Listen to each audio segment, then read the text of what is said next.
Hello, I'm Jackie Liu, and I'm here with Mario Munoz, and I'm an alumni to UCSB, and I'm still connected to through the Transgender Task Force. Today we're here at the Resource Center of Sexual and Gender Diversity, talking to Mario Munoz. Mario, why don't you tell us your name and what you do? My name is Mario Munoz, and I am Associate Director of Residential and Community Living. I oversee University and Community Housing Services. So that's basically the administrative area of housing that includes like applications, lotteries, waiting lists, contracts, room assignments, roommate matching, billing, collection. So basically the renting of university housing.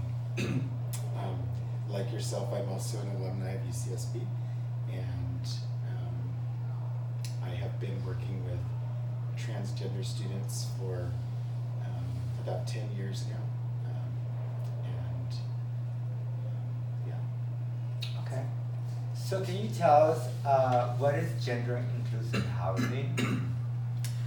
Gender inclusive housing is basically finding living accommodations for our students that identify as either non-binary or transgender that's going to be comfortable and appropriate for them. So it's not specifically any location. It's not defined as an area. Gender inclusive housing can really be in any of our UCSB housing facilities that the students will be comfortable in. There tends to be some that work better, depending on what students' needs are. A lot of our transgender students need a private bathroom, and so many of our facilities have communal bathrooms, so we tend to stay away from those for many of the gender inclusive housing placements. But it's really about working with the students to find out what meets their needs and collaboratively working towards figuring that out and then making it happen. Okay, very good. Well, and how does it work? Basically, when I get connected with a student who's interested in gender inclusive housing, I prefer to meet with them in person. We have a philosophy in my department that human connection is paramount, and I feel like being able to look someone in the eye is a really important piece of making that human connection. It's much more effective than conversing over email.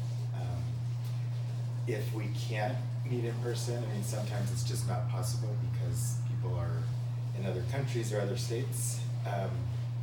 I still like to do a meeting over Skype or Zoom or some type of visual chat. And finally, if that's not an option, then I still would prefer to talk over the phone rather than converse through email, because there's just so much about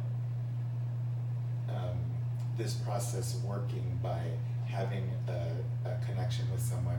And I think it also gives me an opportunity to get to know them better than talking to them through the email. And in a way, I feel like it might build some trust for them, Okay. trust in me doing what's best for them. Very good. And how do you match people up with the roommates? Like, how do you do that connection, like matching them together? Well, I've been doing this, I've been working in housing for 25 years, and a big piece of it is intuition, Okay. at least in this process, because like I said, I try and get to know each student that's requesting gender inclusive housing on a personal level, and I will end up with a number of students that I need to place. So I'm pretty much at that point in the year right now. Probably have somewhere close to 20 students incoming that have requested gender inclusive housing, and basically I have all the information and little notes I've made to remind myself of what everyone's needs are. And like I said, it'll be kind of relying on my intuition and what what I've gathered from people. Like some people share some things about them that make it clear what's going to be a good fit for them. Like there's some students who get up early and some students who stay up late, and there are some students who have a strong preference for living with a roommate who has a particular gender identity. Some students might be feel like they're only going to be comfortable with other students that identify as non-binary or transgender. Other students, like you, for instance, you might have a transgender female who only wants to live with another female, whether they be cisgender or transgender. It really depends on the individual, and that's why it's important to get to know them and what's going to work best for them. And so by doing that, things just kind of start to fit together, and I see, I think this could be a good match, and then I do an introduction. So I will email both students or all three students and say, hey, you know, I think I found someone that might be a good roommate for you.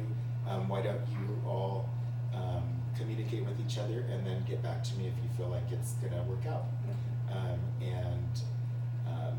For the most part, it works out. In fact, I don't remember any time someone saying, I don't think this is gonna work out. But if it does, if that did happen, then you know, I have other students that I can go to.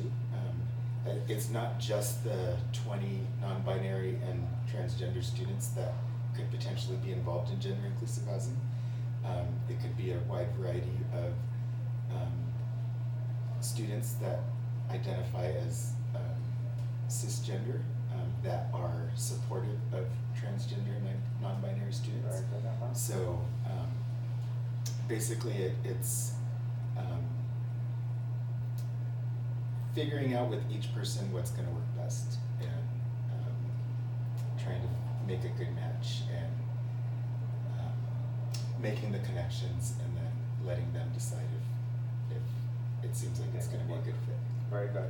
So how did the students get started with this process? So if they've been to our website, which if they've got to this video, they should be familiar with, they've essentially started already. From the link that this video is on, leads students to an intake process where they can provide some basic information that will allow me to kind of start an account or a tracking of them, and from there I will be able to have a file in our database that I can keep track of students, and then I will make a personal contact with them and try and set up that one-on-one meeting, either in person or through Zoom or Skype. So I'm doing a lot of that now because we're in orientation season. So as students are coming to campus, I'm setting up meetings with them to meet them. And yeah, so the best thing for them to do is to complete the application, the simple intake form, and then I will be in touch with them to schedule a time for us to meet, and we go from there. Excellent. Well, thank you very much, Mario Munoz. Thank you.